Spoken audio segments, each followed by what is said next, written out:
This is Talking Rackheads.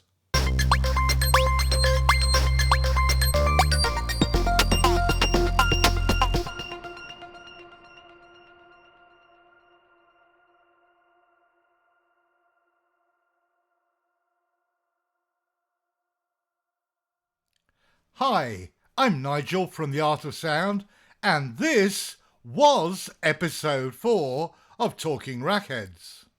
Well, yeah, was supposed to be episode 4.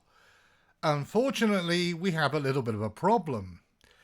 A couple of hours ago, and I'm talking to you late on Tuesday night, I received a cease and desist order over 3 plugins that I've spent all week working on demonstrations of and reviews, ready to put a whole episode of Talking Rackheads around.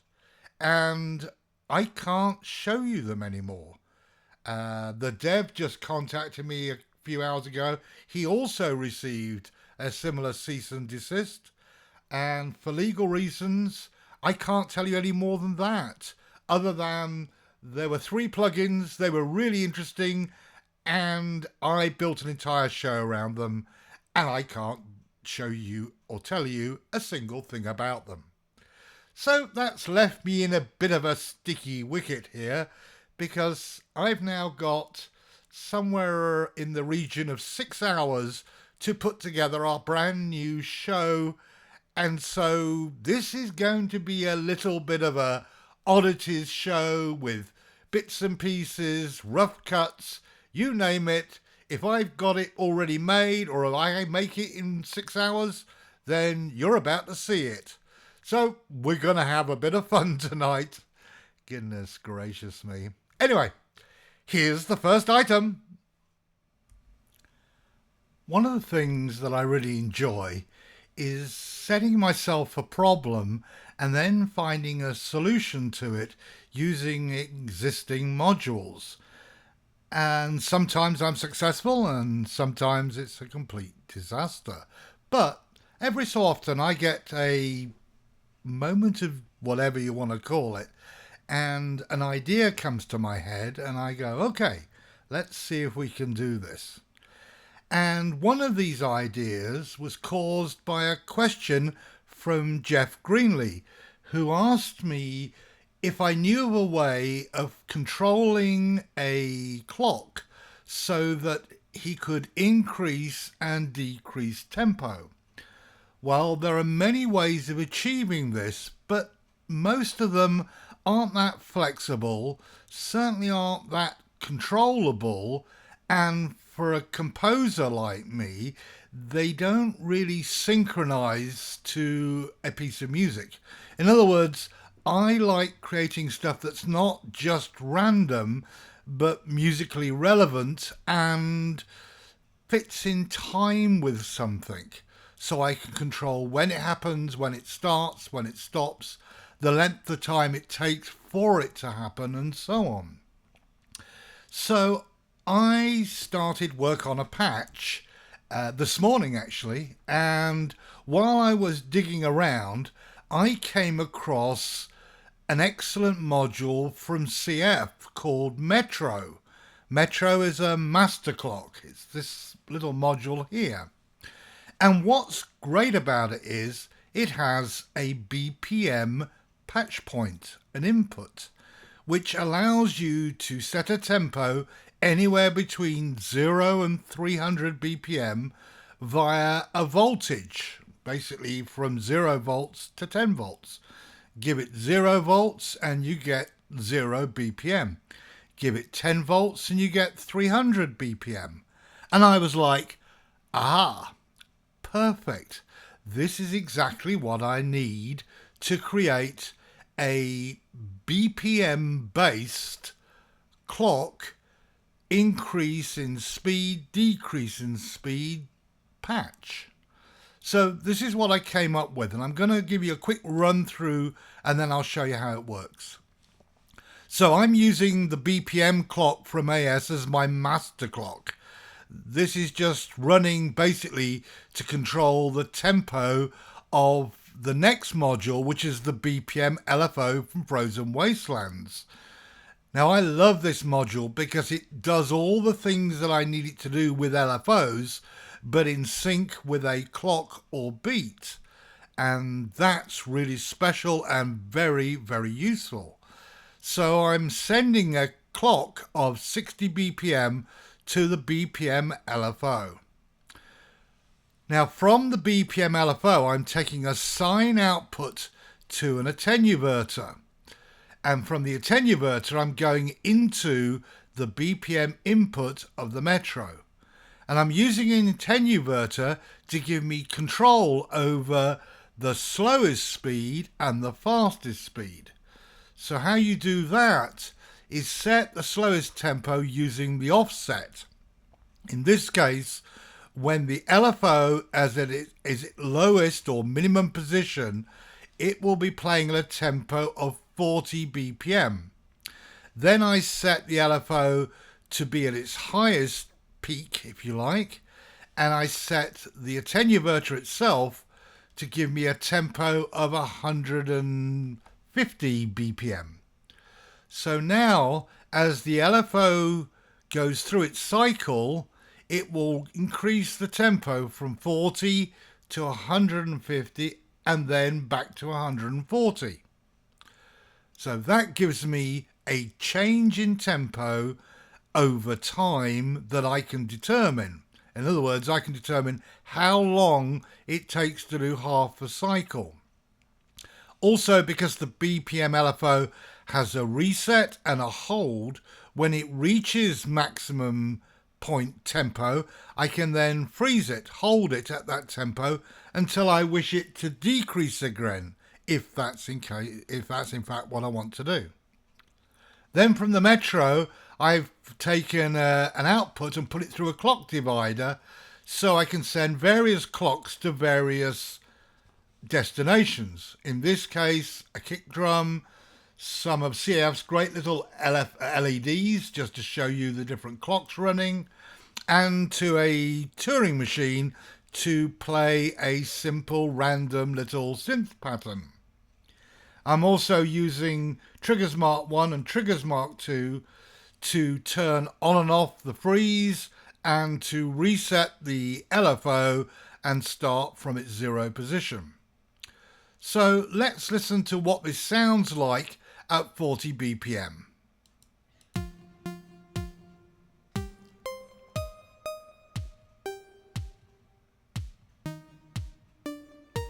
So there you go. It's just playing at 40 BPM, and the triggers, the clock dividers are sending a little clock out to the Turing machine, and then each of the LEDs is playing at a different clock division, so you can see them all moving in different tempos. Okay, so now I'm going to turn off the locks and let the thing start running.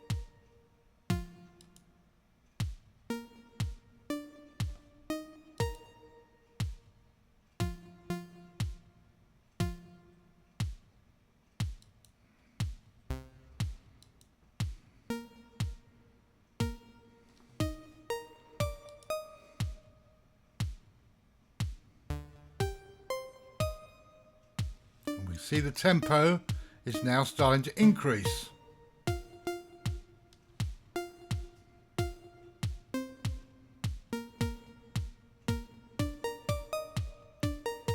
And it's doing it at 16 divisions of this clock.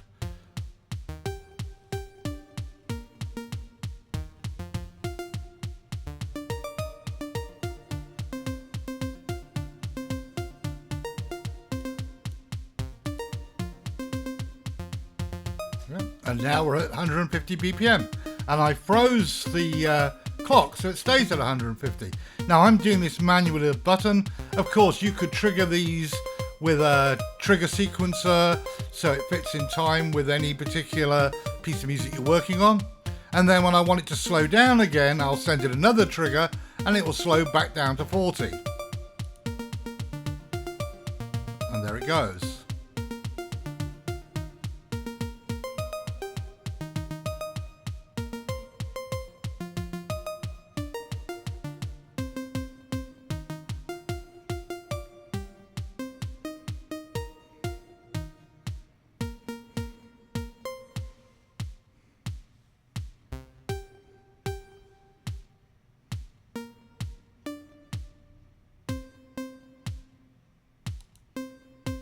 And now we're back to 40 again.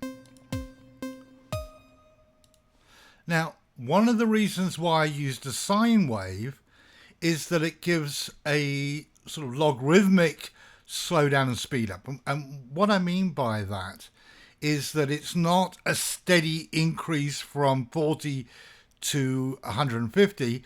When it starts the cycle, the increase from 40 to say 45 is gradual and gets faster and faster, and then it runs at full speed until it gets close to 150, and then the increase starts to slow down a little bit. So the last few steps take longer, and this gives a more sort of musical speed up and slow down and speed up and slow down, rather than a straightforward up, down, up, down, up, down effect.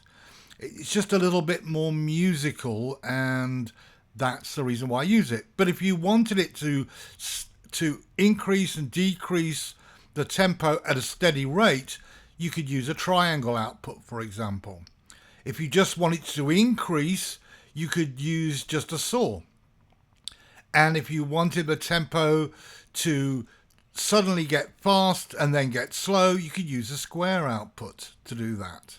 But as I say, I wanted this sort of gentle increase and then a gentle decrease starting off until it gets to full speed of its change. So I'm using a sine wave to do that. So if you watch the tempo, you'll see what I mean.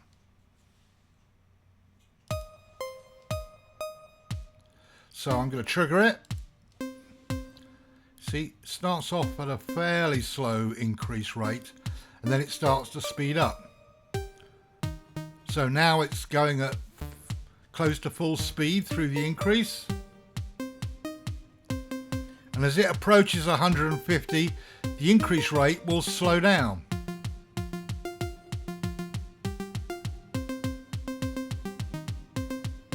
There we go. And now it's running at 150. And there you go. That's all there is to it.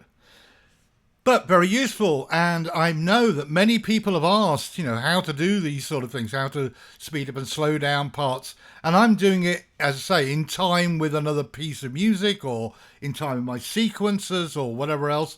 And of course, you could just do this using a normal MLFO, and it would be random because not everybody wants to keep things in strict time with other clocks. But for those that do, this I think is the simplest, most controllable, and certainly the most straightforward way of achieving that. So, hope you found that interesting. Oh, and for those that ask, this is the new kick drum from AS that will be available shortly. This one's actually based on a Simmons kit. So if you're wondering what that is, that's what it is. It's not available yet, but it will be shortly. And again, these are the new LEDs from CF, along with his Metro, and lots of other useful plugins, including the channel strips, which I'll be demonstrating in another video on this edition of Talking Rackheads. Okay, any questions? Please leave them in the comments below. And now let's get on with the next thing. In this video, I'm going to take a look at two new modules from Matthew Friedrichs. The first is called the Devil's Hand and is a 4-channel mixer, and the second is a filter called Dr. Res. Let's take a closer look first of all at the Devil's Hand. It's a 4-channel mixer. Each channel has a volume control, a gain control, a sidechain input, a compressor, a vary knob which seems to change the way that the compressor interacts with the sidechain, a mix which is basically a balance between whatever's been sidechained in and the input coming in at the top of the strip, a pan control which is there because each channel strip has a stereo output, which is really nice to see. And there are 4 of these channels, all identical. Then on the right side, you've got a master volume and mute for each channel, plus a master stereo out, which you could feed to your audio device.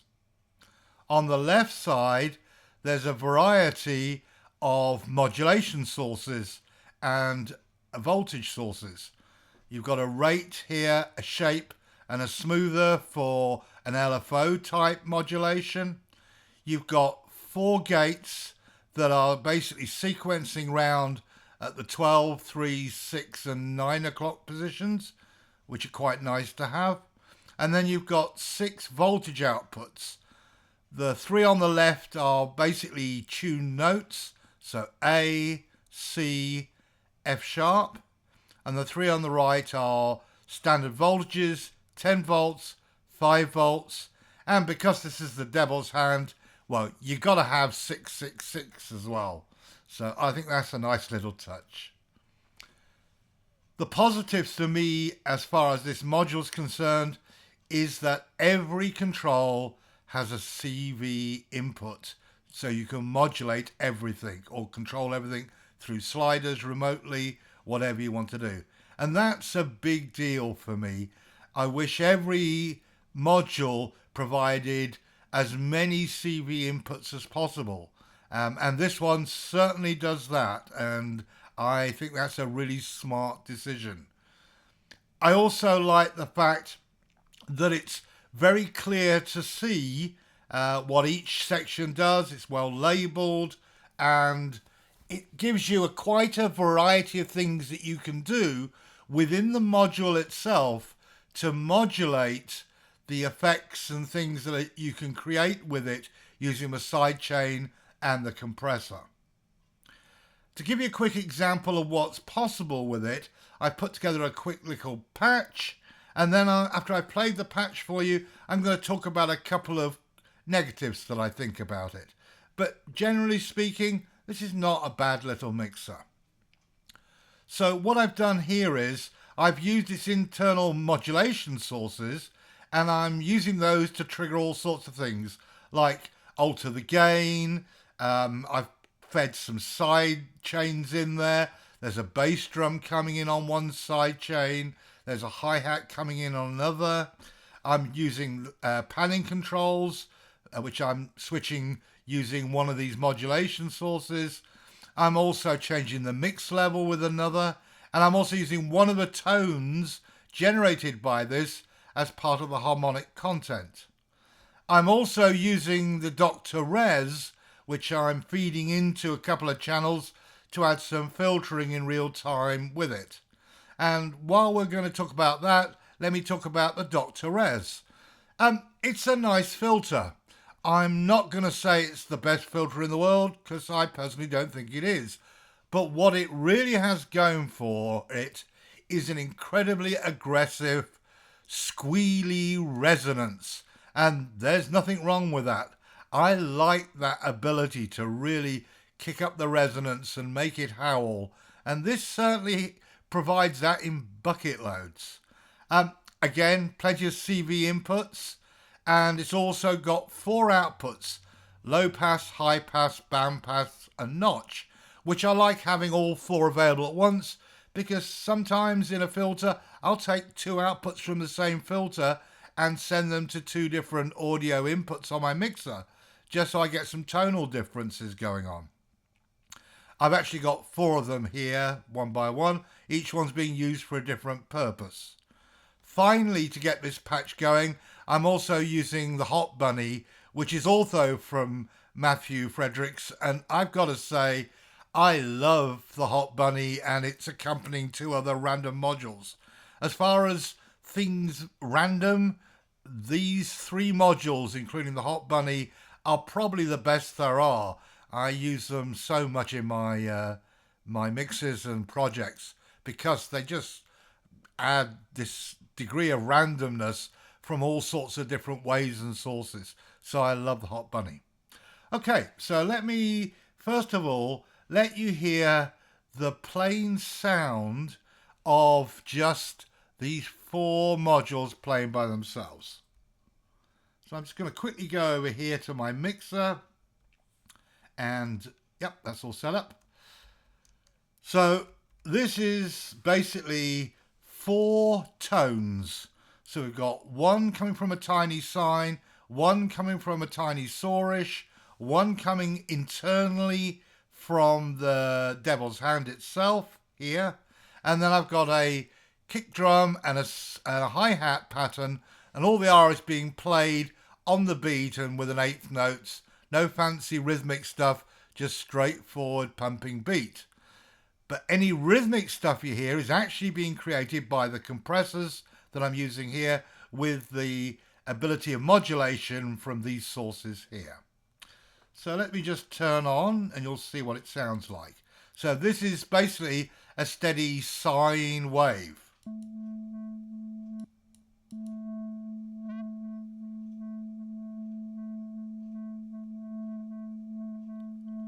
And that pumping sound and little bits of fills coming in is because it's being sidechained.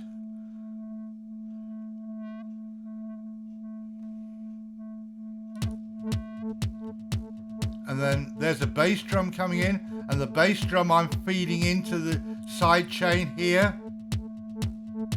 And that's sidechaining and compressing the input signal, which is coming from the tiny sourish.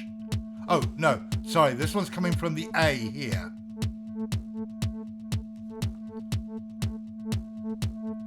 Now the hi-hat's being automatically panned by modulation, and again I'm using a sidechain into it, coming from, in this case, the bass drum again, but the bass drum's being taken from the pulsed bass drum here, so it gives a rhythmic effect to the hi-hats.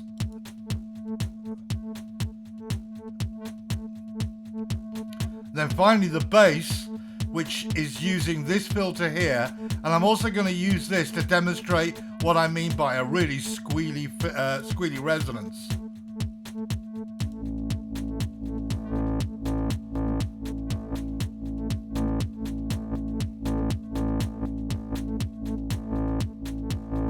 And I like that sort of gritty breakup that the filter adds to it. And again, when you're sidechaining these things, you can get some really interesting sort of pulsating textures going on as well. And if I rotate the cutoff, you'll hear how squealy this resonance can really be.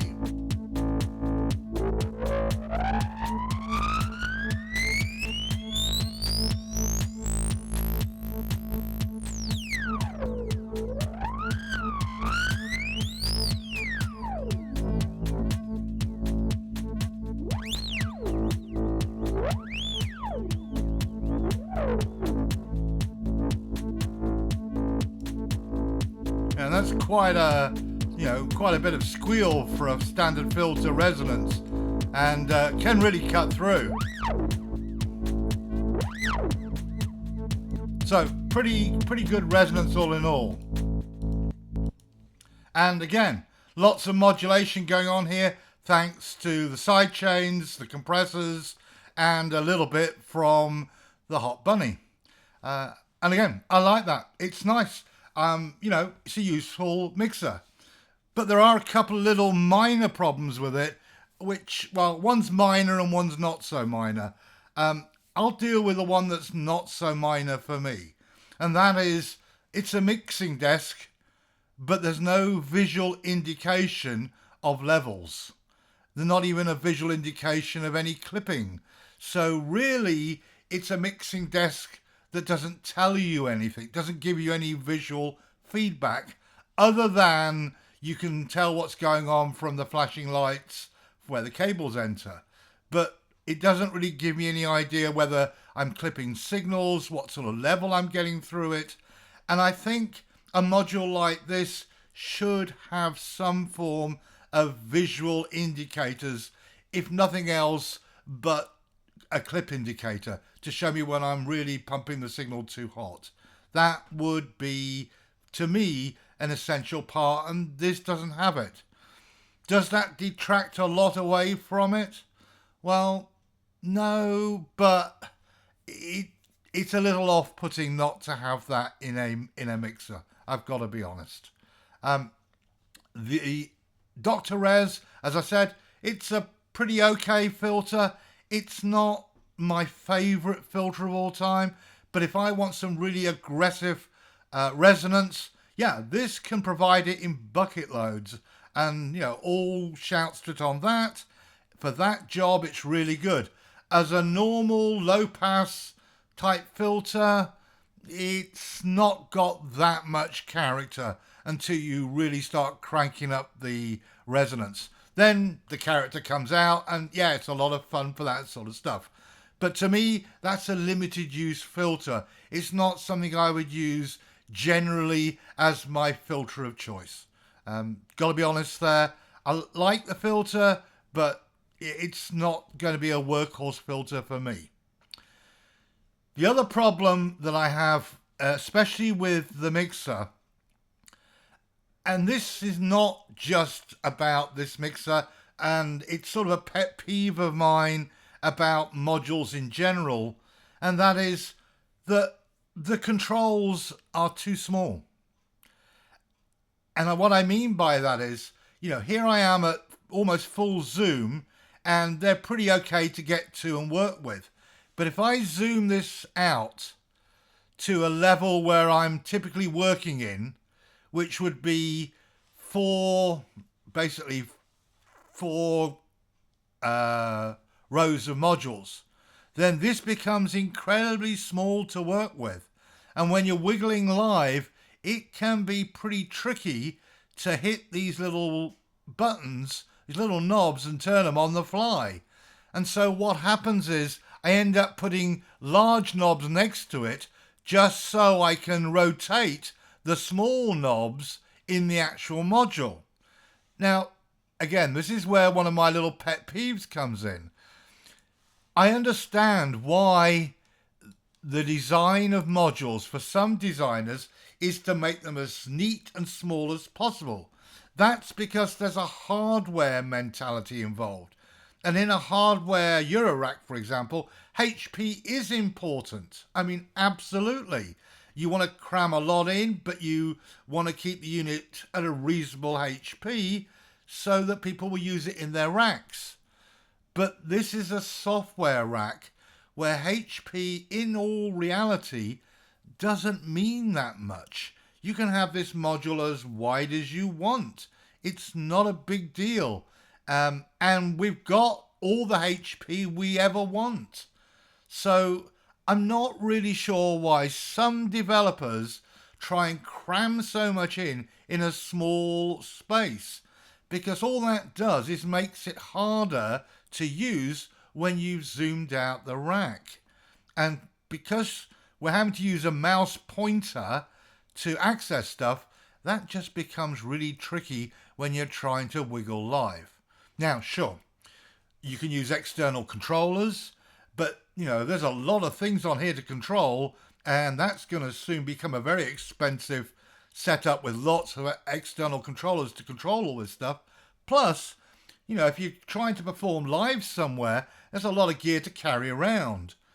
And the second thing is, you can use on-screen modules, things like AS's triggers or large knobs or things that you can put on here, some feed into the patch points and control them that way. And that's great. But that's taking up HP. So the end result is, if this module had been made slightly bigger and with bigger knobs and a better layout, we wouldn't need all these extra things.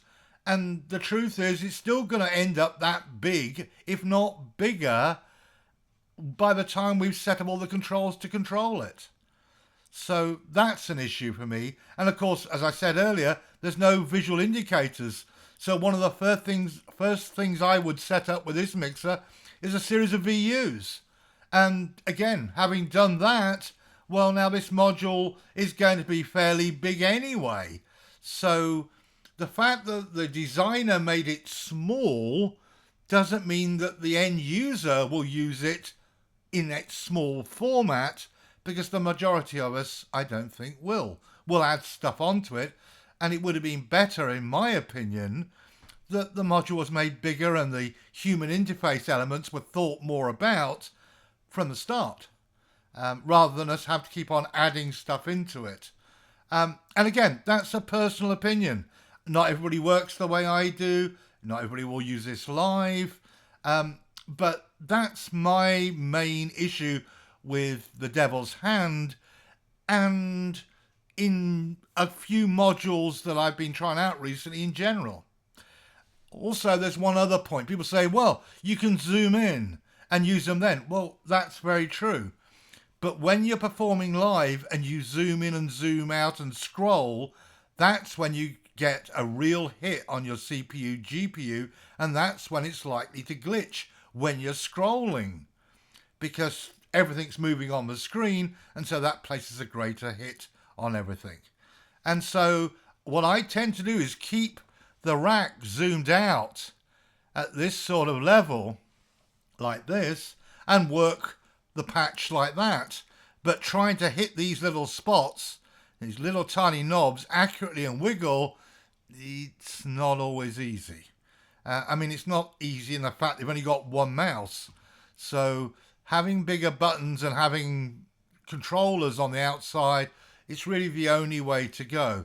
But I do think that this is a bit cramped and a little hard to get at, and would have really benefited from some visual clues and metering for each of the strips. Or at least the master strips here would have been nice if they were sort of another 3 columns across, and then each strip had its own VU meter up and down. That would have made it so much easier to see what was actually going on with the outputs from your 4 tracks. So, that's my opinion. I will also say that Matthew has made both these modules available as pay what you think they're worth. And I think that's an admirable thing. I think, it's a risk that the developer takes, because people can pay nothing for these if they don't want to. And there's always a temptation to do that for some people. Personally, I think, the pair together probably is worth, I don't know, $15.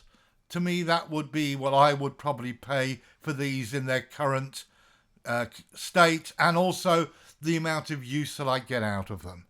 And again, that's just a personal opinion. Your views may be different. It's just, that's what I think.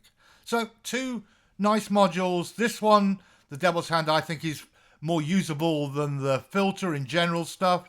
And I do love the fact it's got a sidechain and a compressor. Very good compressor as well, I will say. I find it very useful. There you go. Not my favourite modules for the last month, I'll be honest. But workhorse module, yeah, this could be used. And the filter for special uses, yeah, it's worthwhile grabbing. Okay, if you've got any comments or whatever, please leave them in the comments below. And other than that, have a good rest of the day.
Hi, this is a sort of how on earth did I do it video on the completely forgettable fire patch that I released a little while ago, and of which you should have just seen the video in this episode of Talking Rackheads.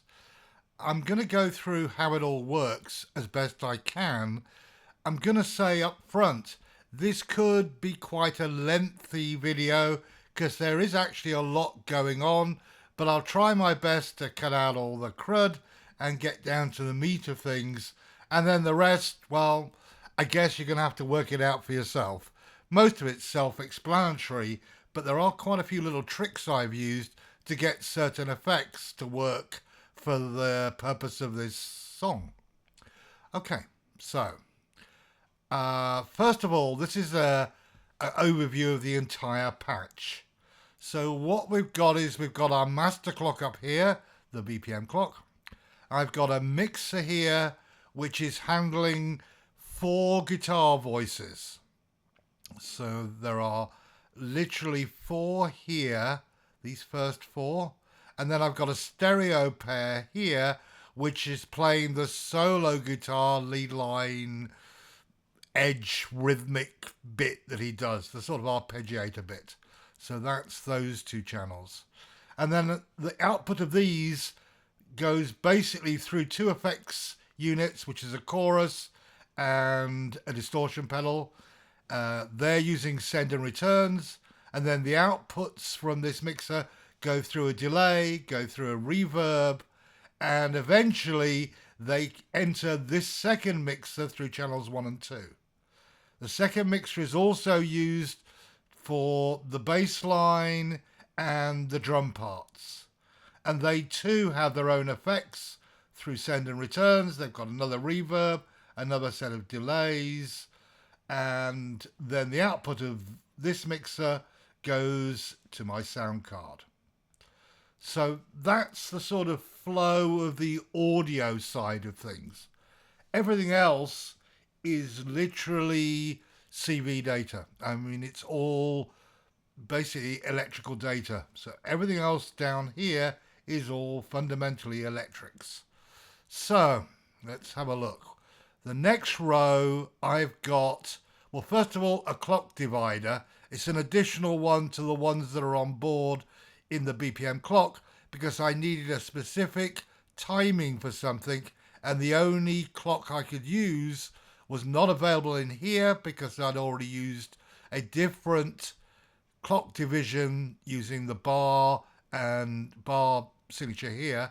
So I had to add an additional clock divider in here to get a specific clock beat that I needed. Then I've got 2 Turing machines, and the 2 Turing machines, they are handling the 4 strumming guitar parts. So each Turing's got a 2 outputs, 2 different random streams of notes. So I'm utilizing 4 different streams in total. 2 from this one and 2 from this one.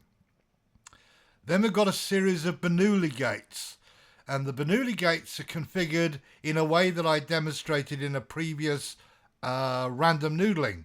And that is, and I'll zoom in a bit so you can see a little clearer. Okay, let's go a little bit more.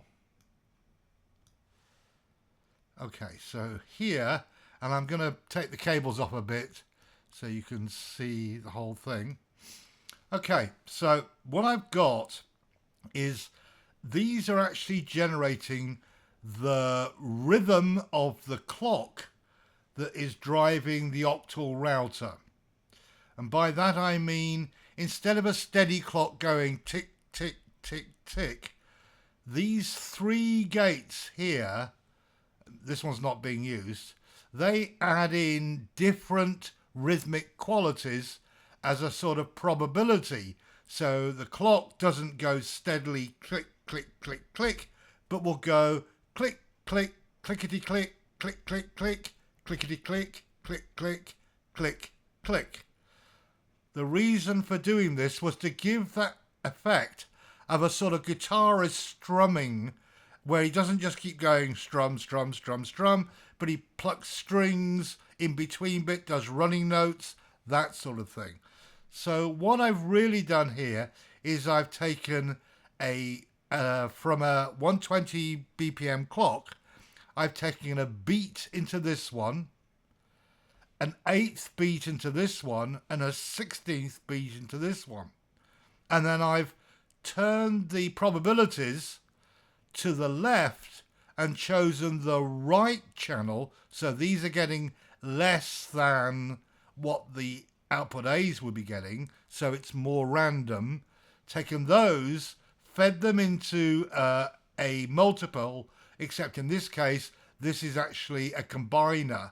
So each of these goes into the 3 ins at the bottom, and then an output goes from there into the clock. So this output to here is actually a combination of all the different gates these threes are producing. And because they're randomly generated, you get this sort of syncopated rhythm effect with little running notes and little sort of fast trills and all sorts of things going on. And that's what's playing the sort of strumming guitar part, and that's what gives it its character, is that.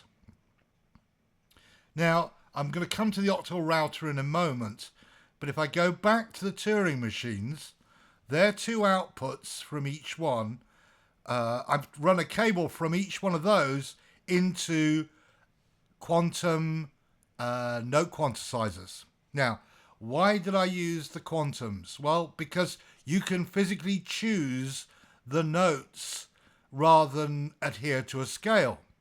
And when I want to put something musical together, then the reality is the quantum is perfect for that. Because what I do is I set up one voice, with 3 or 4 notes, and then another voice with the same notes, but one additional, and the same on the third one note and the same additional. And then in this one, I've left it wide open because in reality, I'm actually going to set this up for you now. So it looks like something like that.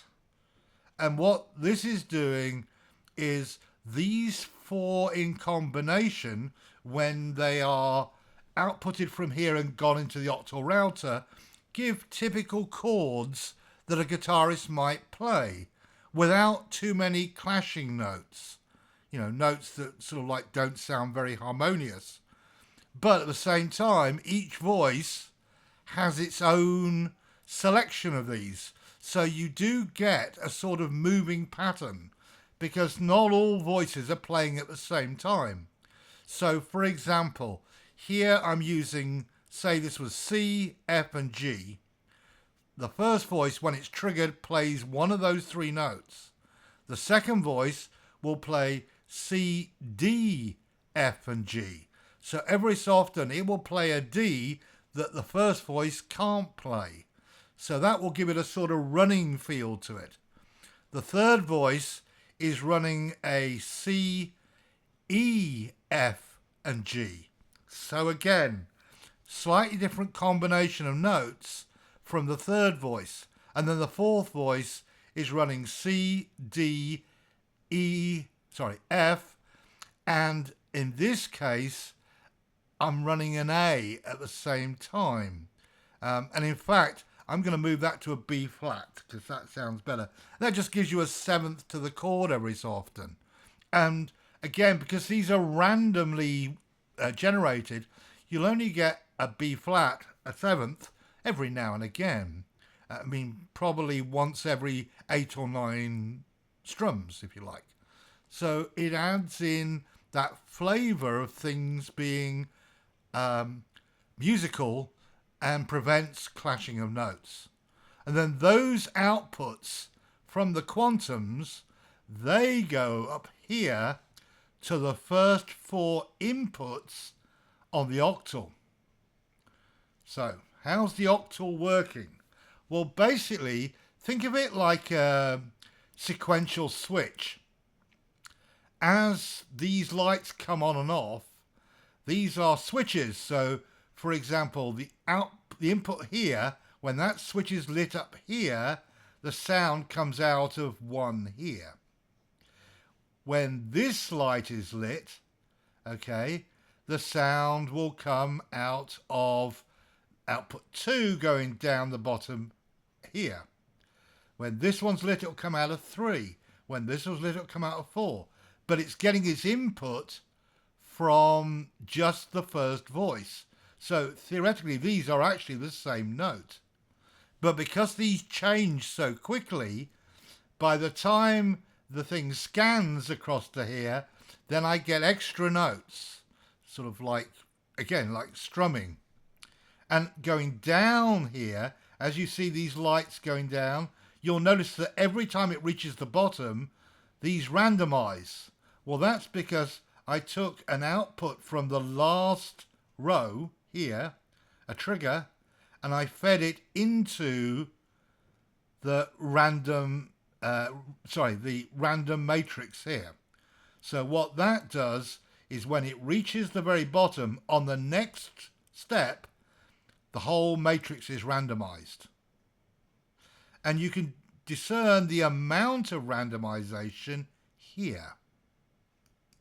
So this is an amount which goes up to here. Now, there are some other inputs that I've used, but I'll come to those in a moment. Now, I also took from the outputs of the two Turing machines a stacked chord and fed those into 5, 6, 7, and 8. So I've doubled up the number of chords. And on the outputs, these 4 here go to the volt per octave inputs of the macro oscillators. These are the 4 voices that are actually generating the strumming guitar sound. In fact, they're going into the Bog Audio stack first so I can change the octave, and also I can add a bit of detune as well. And then they go into the V octave input here. And the last 4, these are actually acting as triggers, and they go into the trig inputs of the 4 macro oscillators, because the pluck sound requires a trigger for you to hear it. No trigger, no sound. So I'm utilizing the 4 outputs here, which again, their information from the Turing machines. But it's not using the pitch information, it's just using electrical signal to trigger the pluck sounds in all 4. And fundamentally, that is how the octal router's being used. Just being used as sort of a random sequential gate, an 8-step gate. And it's moving around in random patterns and playing random notes with random triggers so that I get that semi-strum feel from it. It's just a little trick I learned. It was one of these things. This patch itself, I had already got built using some entirely different system to do the strumming. It was very cumbersome. It wasn't very flexible. Octal router got rid of about, I don't know, 8 to 1 sequential gates I was using that were all stacked up and weird timings to get this, and replaced it in just one simple package. And I had no idea anything about this module when it came out this morning, which is when I'm filming this in the evening. I'd never seen this before. I just plugged it in and realized what it could do just by looking at the patterns, and thought, perfect, this is exactly what I need. So that, along with these voices here, this section here, this is the bit that's playing the strums. Now, I'll zoom out again.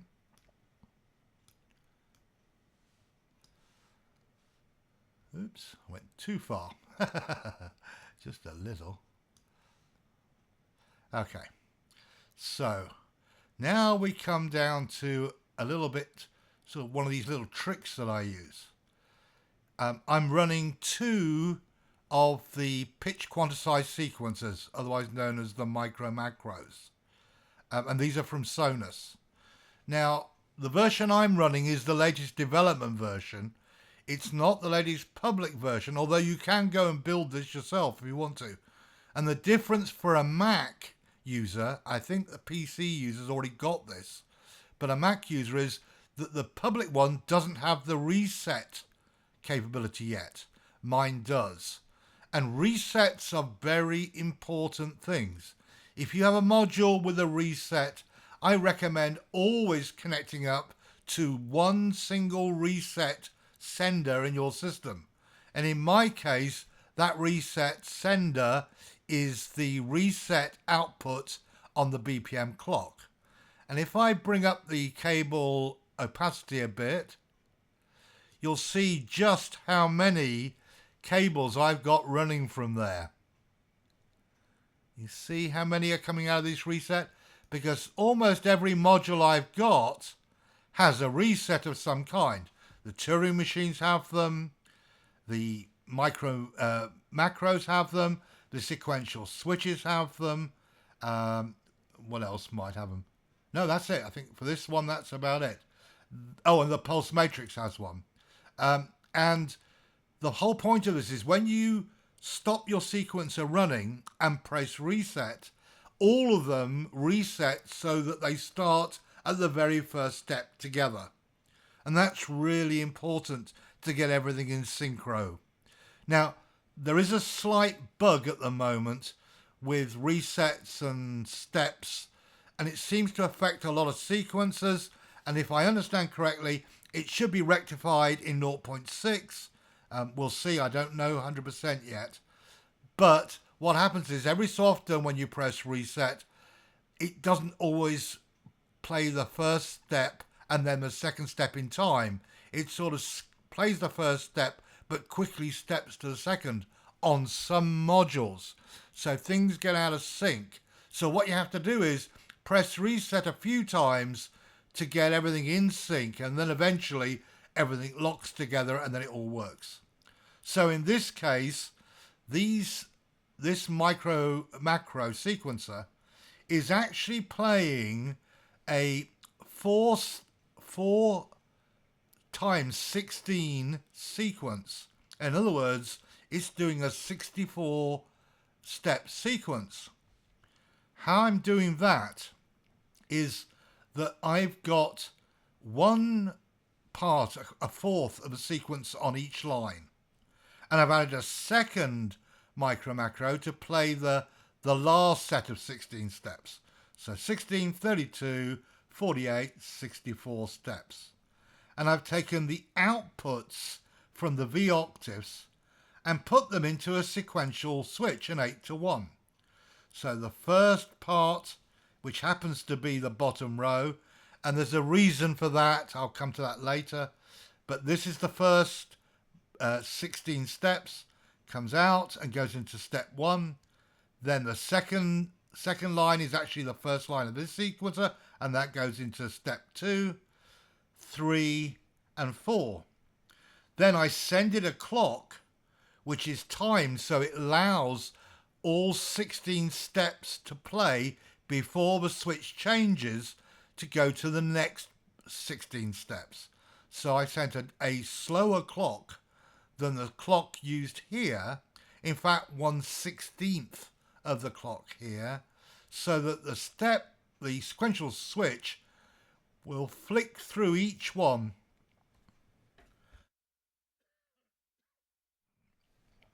so that it stays all in time with the progression of the sequence. So this just basically expands my sequence to 64 steps. And this second sequential switch is doing a similar trick. What I'm doing here is, whereas this one was doing 4 steps of one line, one line, one line, and one line, this one's doing something a little trickier. So what it's doing is it's taken the 2 remaining sequences here and it's playing this one twice and then this one twice.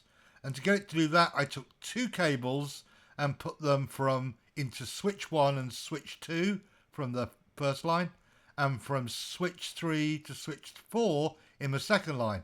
So as the switch goes through, it plays this line twice and then this line twice. And this line is actually a really simple bass synthesizer line. That's all it is. It's just playing a very simple 4-note bass line. And the triggers here, if you notice, I'm only using one trigger because I want the rhythmic pattern of this line being exactly the same as the rhythmic pattern of this line. So I only need one set of gates coming out of it, because when it plays this line, it will use this rhythmic pattern of gates.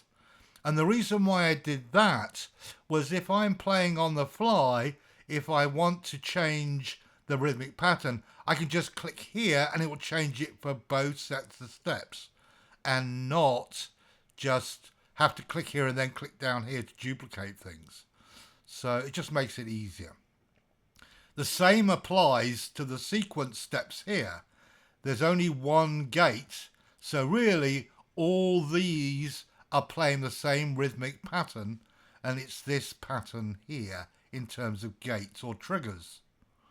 So it keeps the same rhythmic pattern for all 4 steps.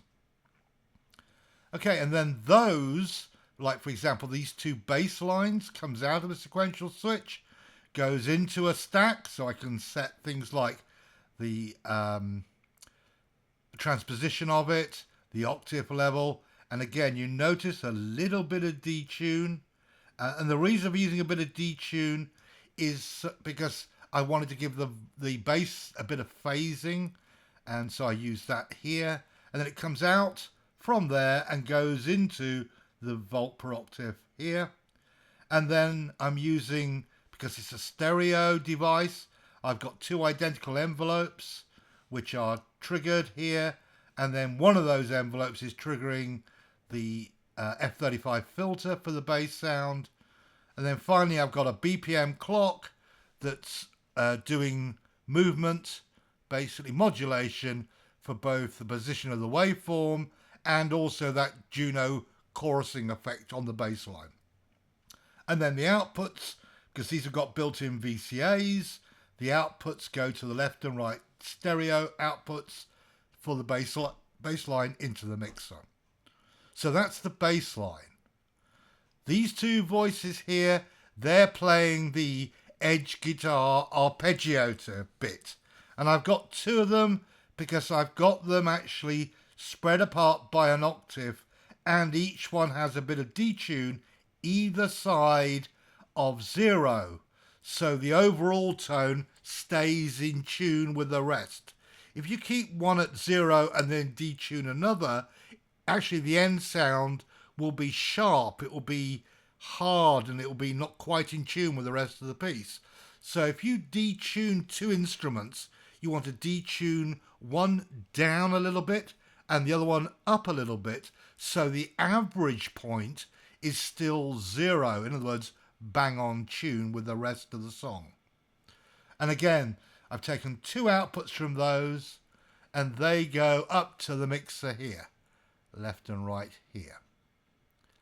So that's basically the voice making part of the patch. Oh, let's go to the pulse matrix.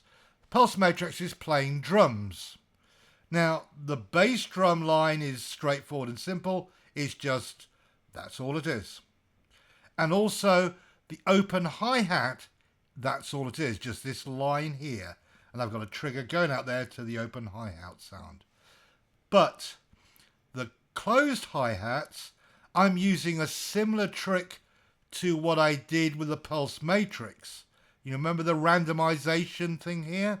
Well, the pulse matrix can do the same thing. I've taken a trigger from the last, basically, note of the sequence and put that into the random input for the line, the row here that's going to be playing hi-hat sounds. So every time it sequences round, you should be able to hear that playing now. And if I press this button, you'll see the hi-hat change. So every time it completes a step of 16, this line becomes randomized. So the hi-hats are constantly playing a different pattern all the time. And it just adds a little bit more human feel. Now, I've also done this other trick with it, and that is to put a lot of sort of triplet delays onto the hi-hats, because that fills out the sound and gives that sort of slightly syncopated hi-hat sound. Let me just turn those two off. And then the snare. Well, this is the original snare line here, where it plays on the 5th and the 13th beats. But I wanted to do fills at the end. So what I did was I took some additional versions here, and I've used a sequential switch. So basically what we've got is different sequential versions of the fill patterns. So what I do is I use the straight drum part without a fill. That goes to switch 1, 3, 5 and 7. And then these 4 little fills here that play different ones. The first one goes to 2, the second one goes to 4, the third one goes to 6, and the fourth one goes to 8. So the effect is it'll play once through this pattern, then it'll play once through and do this little fill. Then it'll play this pattern again, then it'll do the second one with a bit of a different fill. Then it'll play this pattern again, do the third, play this pattern again, and do the fourth. So that gives you sort of an 8 times 16 bar snare pattern, which keeps on varying as you use it. It's not just ching all the time. It will actually do some variations, and you can arrange these in whatever order you want. So if I turn on the kick and turn on the snare, you should hear these working.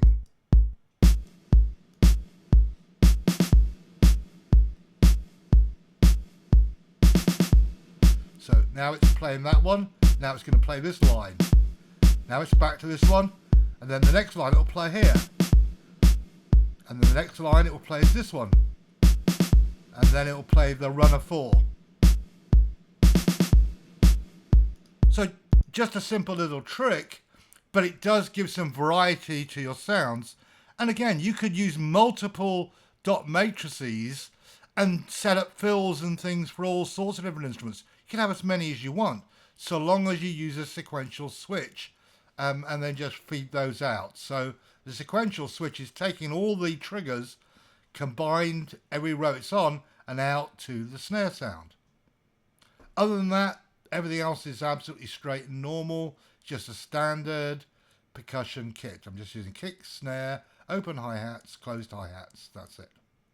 And they're going to their own 4 channels in the mixer, because I want to add a bit of delay to the hi-hats and a bit of reverb to the snare. And the bass drum and the open hi-hats, I'm leaving them basically alone. Certainly the bass drum, I don't want any reverb and any delay on. I think on the open hi-hat, I have a little bit of delay on it, but nothing much. Okay, so now that brings us to this maze of cables and the Mark 1 triggers and Mark 2 triggers. This is the bit that can be complicated to set up, but basically each one of these buttons is either handling a single part of the mix or they're doing multiple parts of the mix. And that's because they're interconnected to each other. And you have to sort of work it out in your head, sort of what you want, because not all combinations are possible. The extension here, which takes a signal from an external source, can only take one cable. You can't merge cables together. So you've got to plan it out. So in this case, my 4 strumming guitar parts are here. 1, 2, 3, and 4.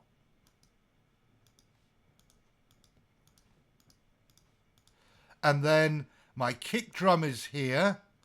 My hi-hats are here. My snare is here. And that's it. Kick, 2 hi-hats and a snare. Then I've got a button here that's muting and unmuting the edge guitar arpeggiator bit. And you won't hear anything at the moment because the mix is down. But I'm going to turn that up in a second. This one is the bass part from the XFX wave. And then I've got 2 mix buttons that do different jobs. This first one turns off and turns on all 4 strumming parts at the same time. And this one does a mega mix change. It basically turns on the bass, the snare, the hi-hats, and all 4 strumming voices. So press that once and it all comes in. Plus it does one other thing. And the one other thing it does is to do with this Mark I trigger here. And that is controlling the distortion.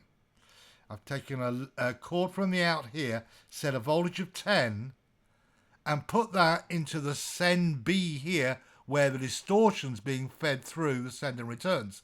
So effectively, when I hit that mix 2 button, the distortion goes from 0 to 10. In other words, I turn the distortion full on. So that's what that's doing. These 2 here are acting as freezes, loop locks for the Turing machines. And in reality, in the video, I didn't use them. I was going to, and then I just didn't. And then the last one here, which is permanently in lock, in latch mode, this is sending a volume signal to the mixer so I can increase and decrease the volume from over here of the edge arpeggiated guitar line. So if I just turn the volume up, I'll play a few bits of these as they go round.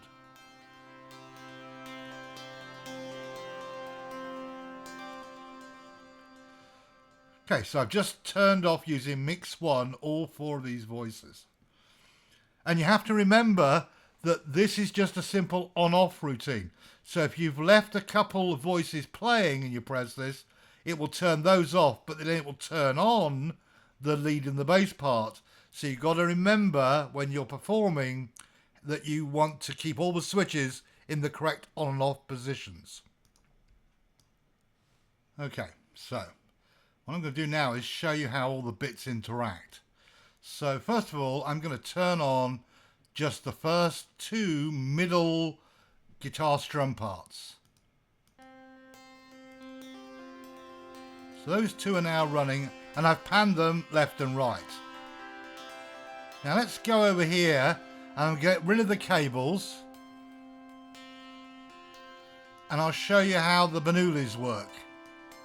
So if I turn these 2 off and turn this one down, you're only going to get very few notes. And if you notice here, not much is changing. So that's a very slow strumming pattern. As I increase this, I'll get more strums.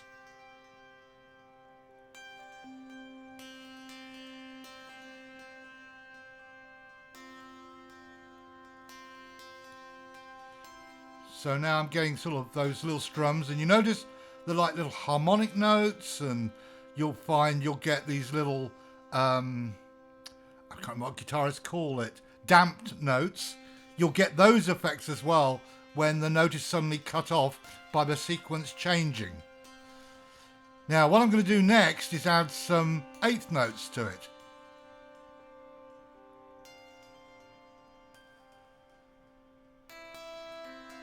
Yeah, we're just getting little runs of 8 notes now.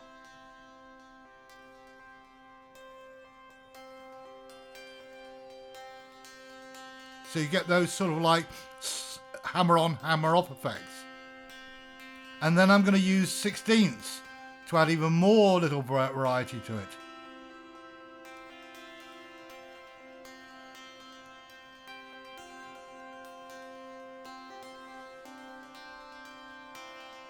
And that's it. That's the sort of picked guitar, strum guitar type effect. So that's those two playing, and I'm going to add in the other two voices now for the strums by playing what I call the high part, because I transposed one of these, this one here, up an octave, and one of them is transposed down an octave, and I call that the bass guitar part. So here's the high part.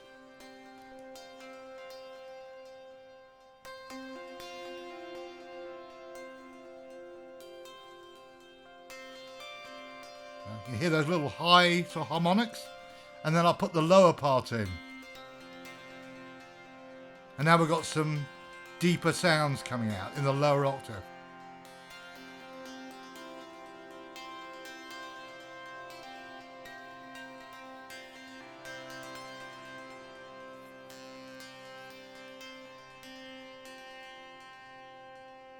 Okay, so that's the 4 strumming voices. And again, pressing this button turns all 4 off automatically. Now, the sequence part, the edge guitar part. So this is controlled by this volume.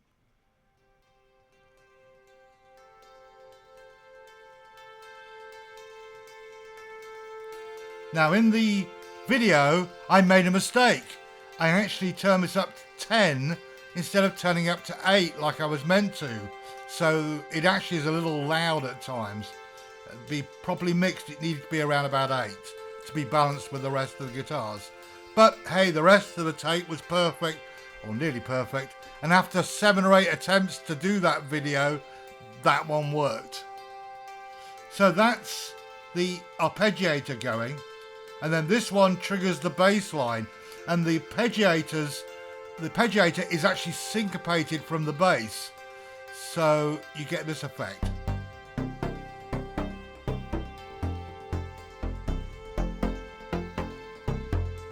And now I'll add the kick in so you can hear what the beat really is.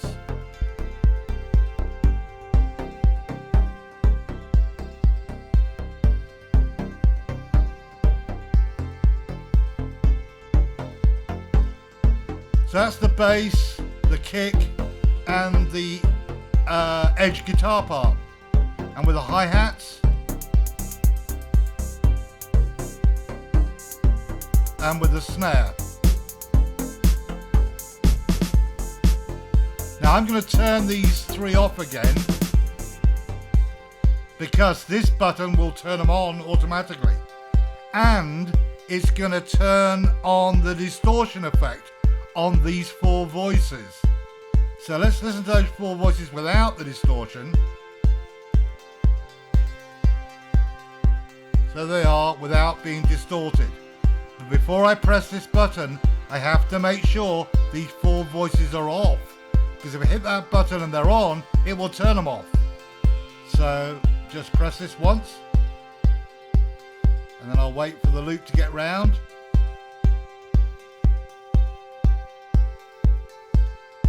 2, 3, 4.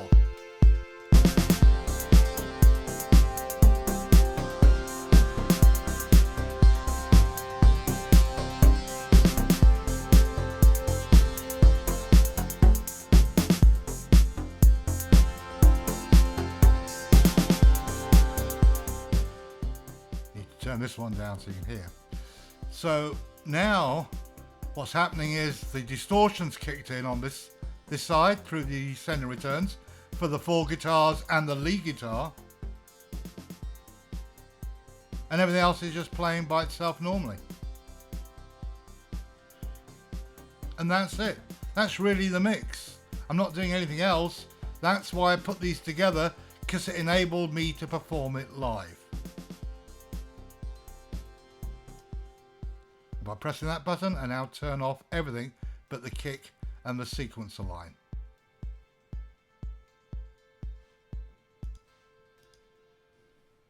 Okay, so that's a basic explanation of the patch. The bits I enjoy about this patch is the Bernoulli gate bit, which really does give some nice little rhythmic qualities to it. The octal router, which is doing all the donkey work in terms of randomizing notes and plucks and everything else for the picked guitar strum part. I guess it's really more a picked guitar than a strum, but we'll come to that in a different video because I have an idea how to make it truly strum. And then the use of switches here to expand the length of the sequences. And also this little routine here to give me some variance on the snare drum parts. Just makes it simple, but it all works together quite well. The biggest trick and hardest thing with this patch is getting everything timed correctly, and that's just a matter of practicing the patch and working out when you need to press what button. Which is why I grouped them all together here, because it makes it easier for me to get to, and I'm not jumping around all over the patch. It's also another good reason to use Mark 1 and Mark 2 triggers. Putting all this stuff together in one place and labeling it really does help, because sometimes trying to get to tiny little buttons like this when you're playing live is impossible, whereas a nice button like this or a knob like this or a button like this to press is so much easier. And if you move your hand quickly and you just slightly overshoot, it's no big deal, you'll still hit the button. If you try and click a little tiny button like this one, for example, you're going to be too slow and not get there in time. Or even one of these, you might just miss it. Whereas here I can press a button and it's a fairly big size button, and I also know what it does because it's labeled.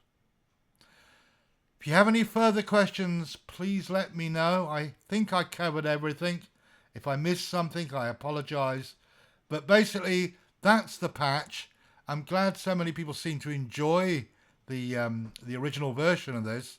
It was quite a bit of fun, and it really is just a piece of fun patch. It's not meant to be anything serious, but I did enjoy playing with the octal router and finding one use for it, and I'm sure there are going to be plenty more. Thank you. Have a good rest of the day.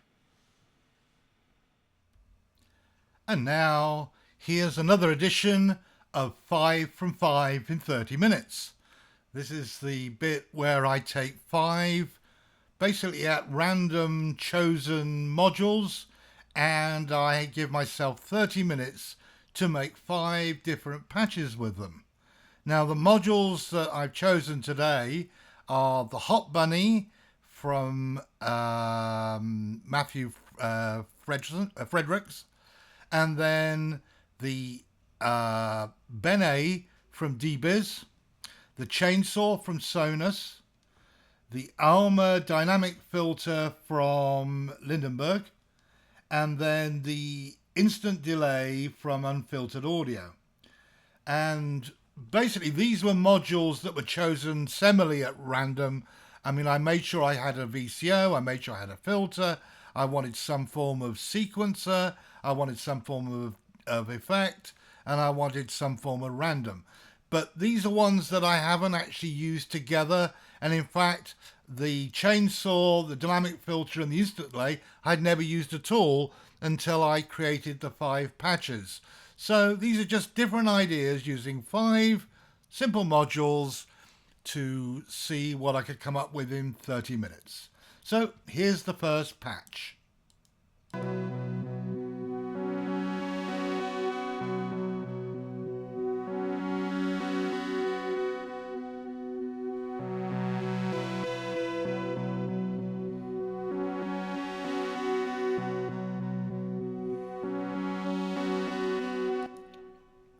Okay, now let's go to the second patch.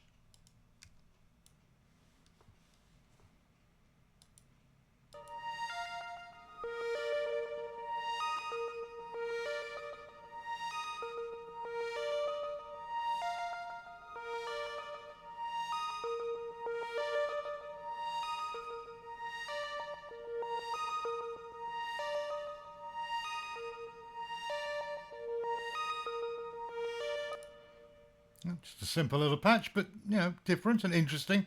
Oh, and by the way, this is Flow from AS, and I'm using this as a sort of remote mute button. The signal's coming out from the output here, going into the module, coming out from there to my audio device, and all this does is turns it on and off. Actually, it's a very useful module because it works with audio and CV, and you can Also reset all the flows so they're in the same state, or use external triggers such as from a trigger sequencer to turn things on and off. In other words, it's like an on-off switch for any CV or audio. You can interrupt it, start it whenever you want to, let the flow go through, stop the flow. It's entirely up to you.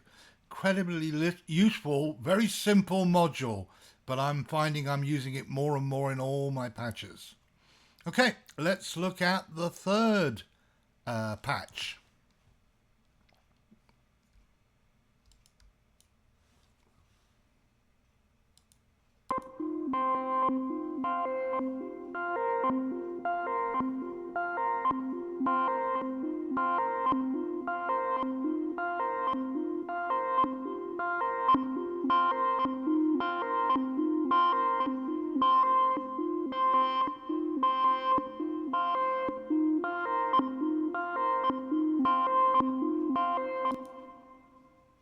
Okay, and now the fourth.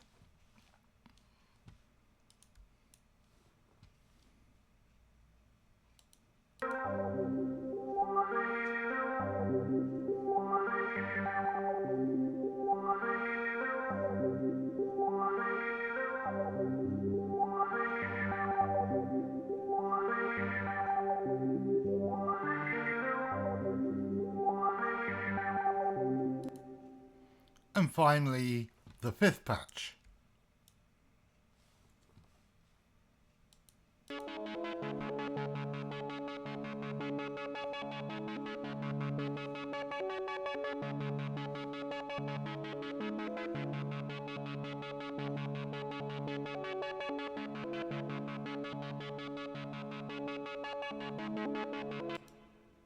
And there you go. 5 patches from 5 modules in 30 minutes. And the reason I do this is it forces me to get creative within a limited range of modules. You know, I need to sort of like work on these things, try things out, learn all the different parts of it. And I'm not learning it in great detail. Actually, most of the time, I just plug things together and see what happens. And if I like something, I save it out and come back to it later. And again, you know, simple thing, 5 patches, but it's something that I've got into a habit of doing every 2 or 3 days just to learn what modules are out there and what I could use them for in bigger patches. Now, I will be including all 5 of these patches in the patch pack that will be released shortly after this video. Try it out for yourself. Again, you know, just take these 5 modules or anything else that you have lying around. Give yourself 5 modules that are sort of complementary in the sense of something that gives you clocks or random items or something. Something that acts as a CV generator and a note generator. Choose a VCO or a LFO that can be a VCO or a filter that you've never used before, and then choose either an envelope or a filter or something else that you can play with, and then maybe an effect unit or again something else you've never tried, and just wire them together and see what happens. And just set yourself sort of 30 minutes and see how many patches you can come up with in 30 minutes. And you know, a lot of the time the patches are awful. I mean, you know, like I've created probably 15 when I was doing this, and I discarded 10 because they were dreadful.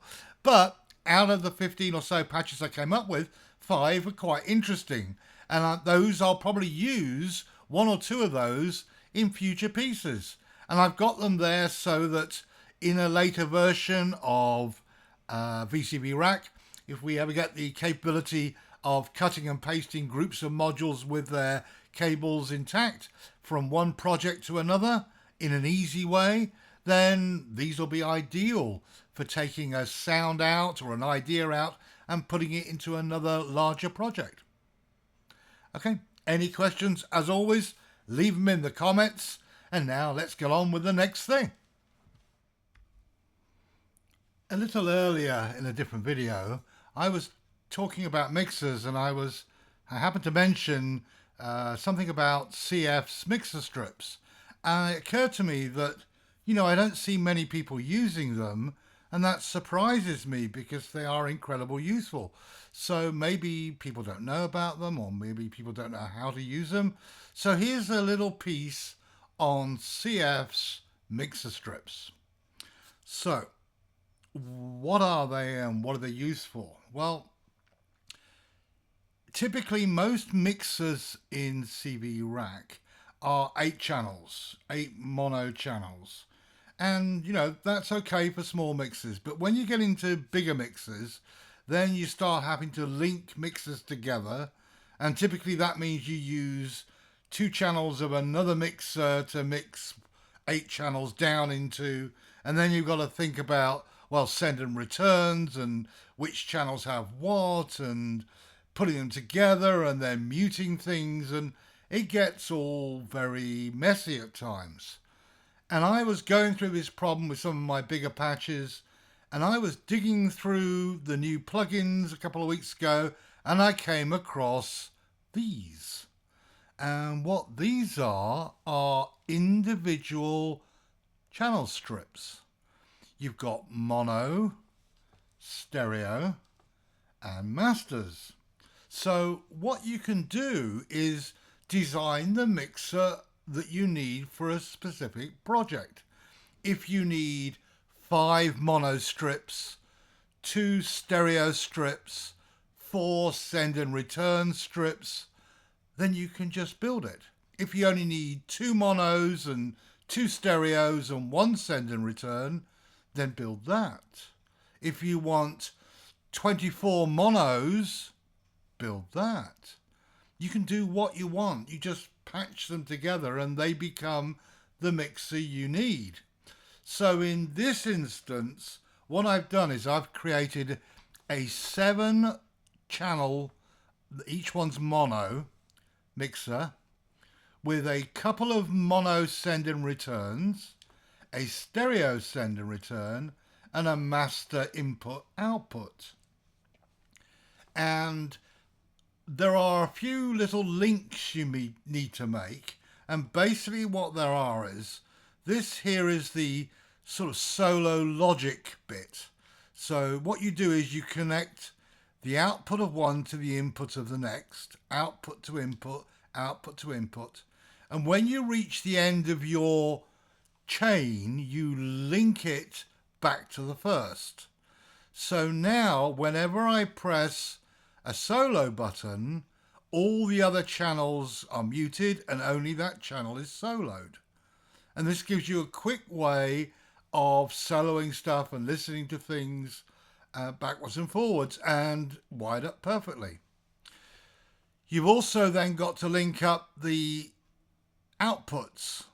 And because these are mono channels but with stereo panning, then you just link across again, output to input, output to input, output to input, output to input.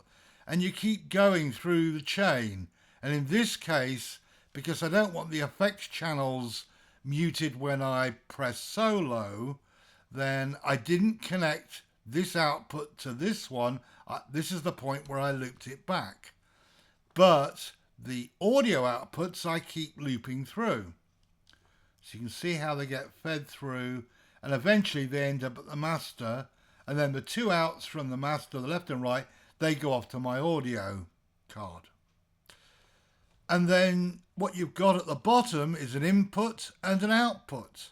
And on mono strips, the input is where you get your inputting audio from your VCO or your drum machine or whatever you've built. The outputs can be used as the sends to effects modules and then returned into a stereo module like this. So you get a send and return system. Or you can use a mono strip like this if you want to keep the effect in mono and send the effect to the effect and bring the effect back here. And then you can balance it in here. And then you can pan it if you use a pair like this in stereo. And that's it. That's the difficult wiring bit. Just basically linking these things together. And once they're linked, they work like a normal mixer. You've got pan control, you've got solo, You've got on off, which basically is mute. You've got a gain control for each one, which is CVable. And of course, all these pan, solos and ons mutes are all CVable too. You got a nice clear mixer strip where you can see the VU so you know when you're clipping, and that's it. It's as simple as that. And so you can put together little things like this.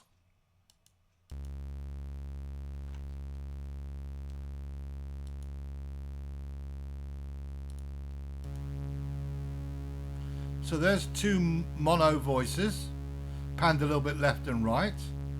This one is acting as a return from a phaser.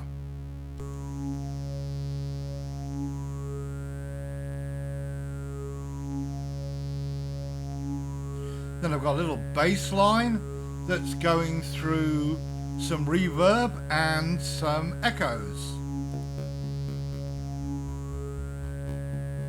So that's without the echoes, and then these two buttons turn the echoes on.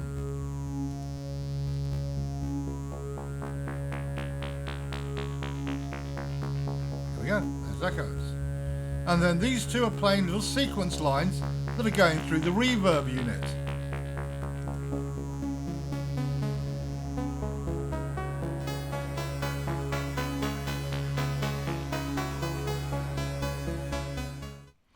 And there you go, got a standard mixer. Here's the overall volume. This is the gain for the reverb.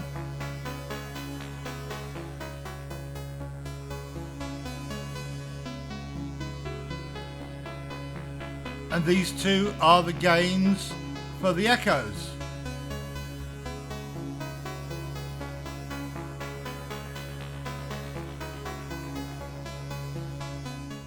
And hey, voila, you've got your own mixing desk customized exactly to what you need. It's such a simple thing, but it works great. And, you know, I've started to use this more and more and more in my own patches because I don't always need 8 channels, or I need 14, or I need 11, or I need 5 monos and 3 stereos, or I need 3 send and returns, not 2, and I need them in stereo.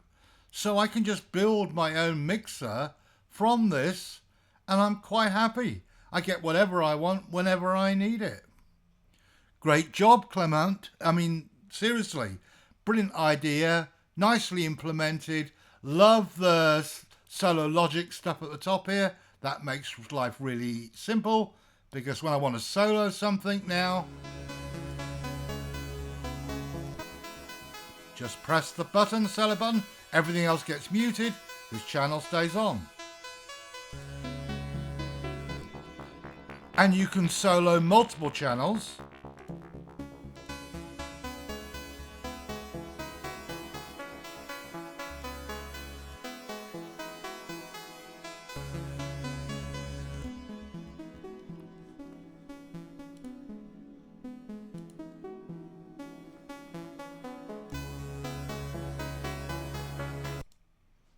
And a quick on and off for all channels as well, in case things get a bit sort of like, you know, overrunish. Then you quickly hit this button and mute it all in one go. That's it. You know, I mean, again, great idea, nicely implemented, beautiful size of modules. The knob is large enough to spin when you're actually working on it. You've got CV inputs on all the important stuff, so you can automate everything. What's there not to like? And as I said, have been and will be using this more and more and more in my patches, because it gives me the flexibility I need to create my exact mixing needs for any given project. Thank you, CV. Great stuff. Another one of these modules and a developer that gets what we need, and that's really appreciated. Thanks, guys.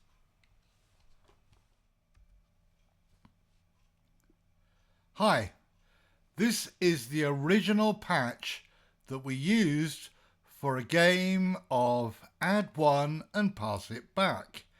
The idea of the game was quite simple, and that was I created a simple patch. Actually, myself and Freddie from AS created this, and then we would send it out to someone and they would add one module, do some tweaking, and then send it back. Rinse and repeat for as many people as we could to see where everybody's creative juices would take this original patch. And I've got to say, some of the tweaks that were done by some of the people were outstanding.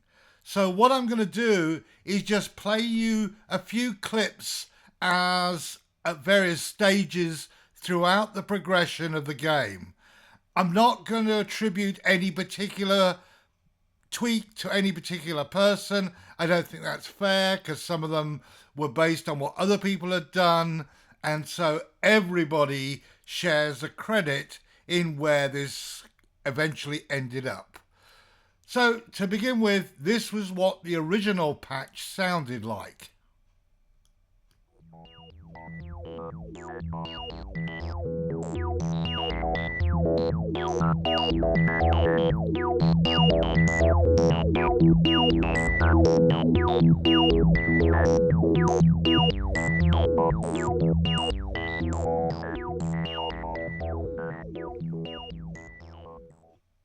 Just a simple sort of filter pattern type thing.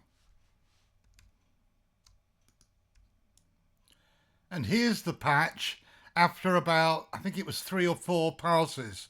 And there is some changes taking place, including in the background, some smart little person added the sequencer pattern from Peter Gunn.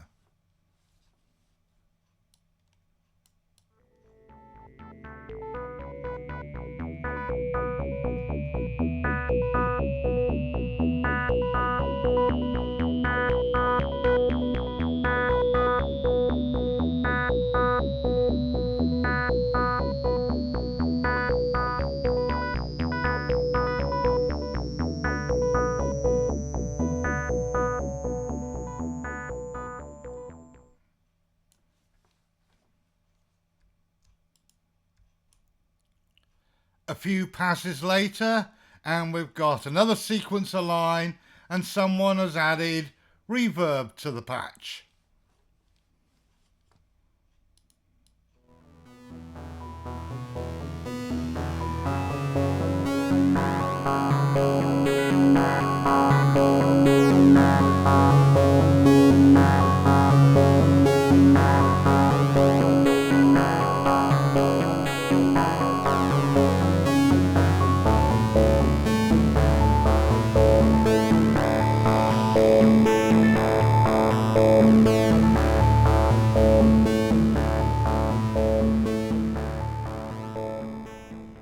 And also some transpositions started to go on, which was an interesting change.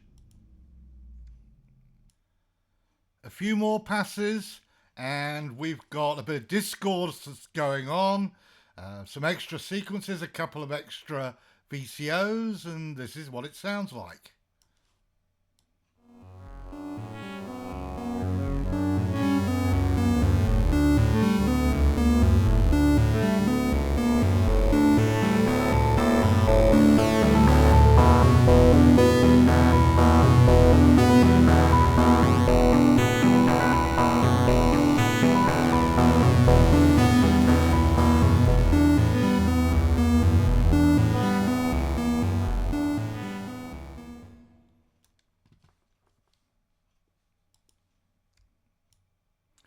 A few passes later, and now the whole sound has changed.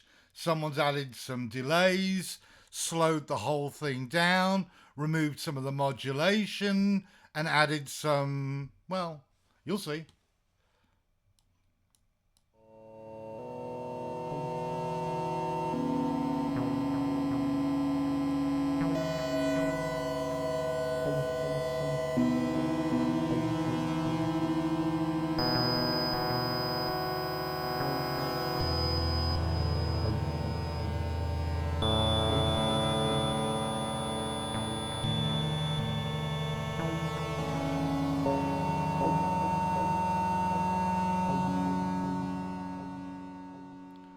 very, very different from the last patch. Again, a few more patches on, and we have the appearance of the gnome and Benny, who made an unusual appearance that I wasn't expecting.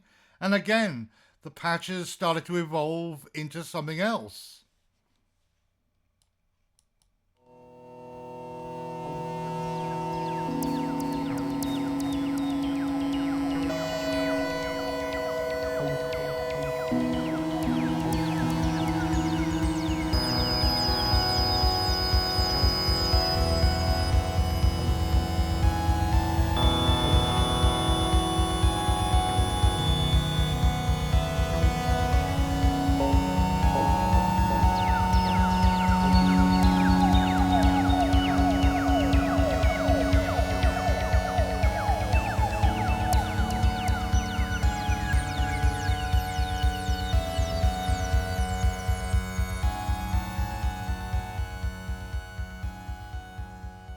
Some little melodic components coming back into it again, and also some interesting patching going on with the gnome.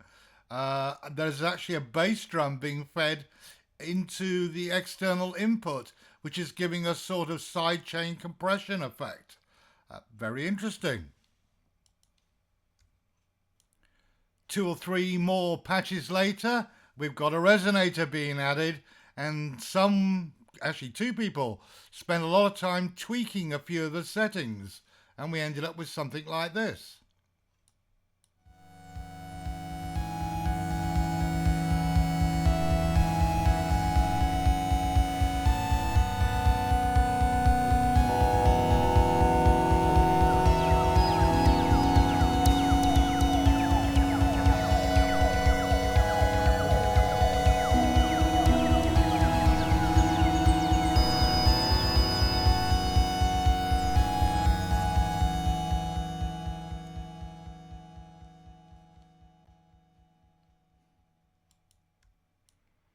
A few hours later, I have some more patches, some more passes going on, and we're starting to see the appearance of a couple of even VCOs and a couple of BPM LFOs that are being used for phase modulation, and also someone started to tweak with the mix and started doing some automated mixing using this BPM LFO over here, and this is what it sounds like.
Again, after a few passes, now we've got something else going on. We've got another Renier appeared with another even VCO.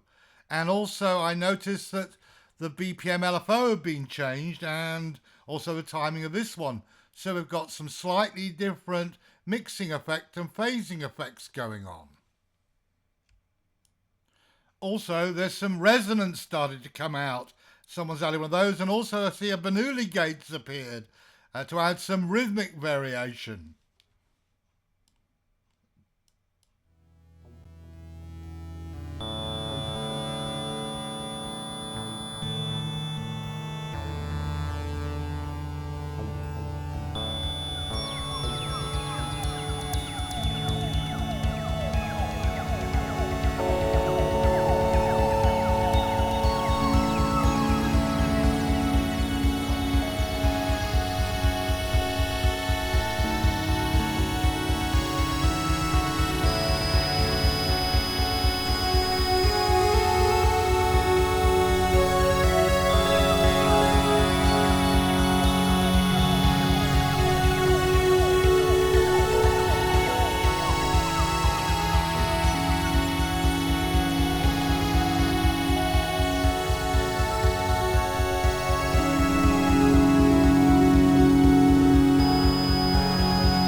And finally, after several days and roughly 32 passes, this is the final patch.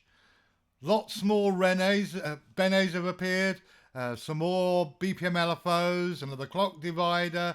A Vesic made a guest appearance along with a filter, another tiny sign. Again, some more automated mixing being taking place. Someone spent a lot of time tweaking the levels and also adding another mixer desk and also doing some stereo panning. And basically, this is a live performance of the end result. Enjoy.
So there you go. That's the end result after 30 odd passes, a lot of tweaking, a lot of hard work by a lot of people, and just wanted to say thank you for everybody who played.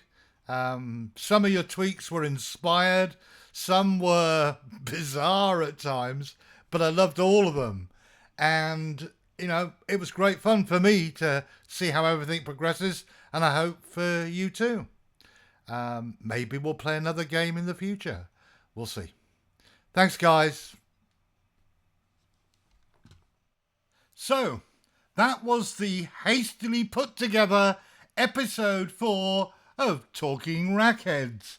I hope you found something of interest in there. There was a whole range of different things, and yes, I know some of it was, pretty rough and quickly put together, but, the show has to go on, and I always promised I would get a show out on Wednesdays each and every week. So, that's our show. Thank you to everybody for your support and all the kind words of encouragement you give me. And to play us out tonight, here is a simple little piece I put together in about an hour this evening. Sometimes, I make these huge projects, massive things. This one is just something very simple, and I hope you enjoy it.